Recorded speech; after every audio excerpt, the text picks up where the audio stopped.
All right, it's a Thrifty Thursday on Rising, and today we're talking about stocks. Amy Novakovich with Nova Wealth Management joins us to break it all down for us. And this is almost like speaking Greek to some people, right? I know.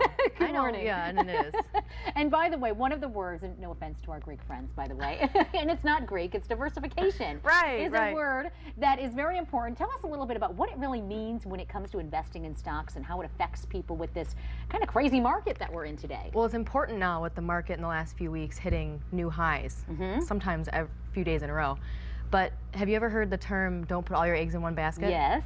And that's simply put what it really means. Okay. If you have a portfolio of multiple stocks, that's much better than owning just one or two. Okay. And we can do an example real quick. It's probably the easiest way to explain it. Yeah. If you have only two stocks in a portfolio, and one loses 50% or cuts in half, your portfolio has now lost 25%, versus if you own 10 stocks and one, same situation, cuts in half or loses 50%, you've now only lost 5%. Okay. So you just kind of increased your chances of having a better long-term returns and decreased your chances of your overall risk. Right. Of course, we can't erase risk completely. Right. We would like to, but we can't. But you can, you know, reduce your chances of being kind of overextended in certain areas. And what diversification means in the bigger level is you should own multiple asset classes. You should own some cash, some bonds, or fixed income as we call it, equities or stock, speaking Greek, instead of just one area. Because think in 2008, if you had owned all financials, you might have gotten in trouble. Right. So you want to own different things that don't move together. Okay.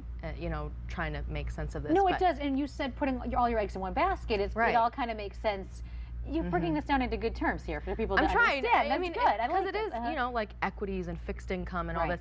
I mean, you just want to make sure you don't have everything in one place so that when something happens, you're at risk. Right. And before we run out of time, I want to make sure you can kind of break down the terms yield and total return when people are discussing investing and things like that. Yeah, because it's confusing when you're talking about different types of assets, it changes. So when you're talking CDs and money markets, total return and yield are actually the same. Okay. So when you're talking stock or equities, if you have a stock that's $100 and you're getting a $2.50 dividend or income stream, your yield is 2.5%. Okay. Your total return adds the gain or loss. So take a year, that $100 stock goes from 100 to 105, that's 5%. Okay. Plus your 2.5, there's your total return. Okay. Whereas yield is just the income stream, 2.5%. And so you take the 105 that the stock is now, and take your 2.5% dividend, and it changes when the stock goes up. Okay. So now it's only 2.4% or 2.38%-ish. So yield changes, whereas total return is just adding the two together. Okay, well, you're a woman that knows what she's talking about. sense. We have your information on our website, by the way, too, for those of you who want to know more. Because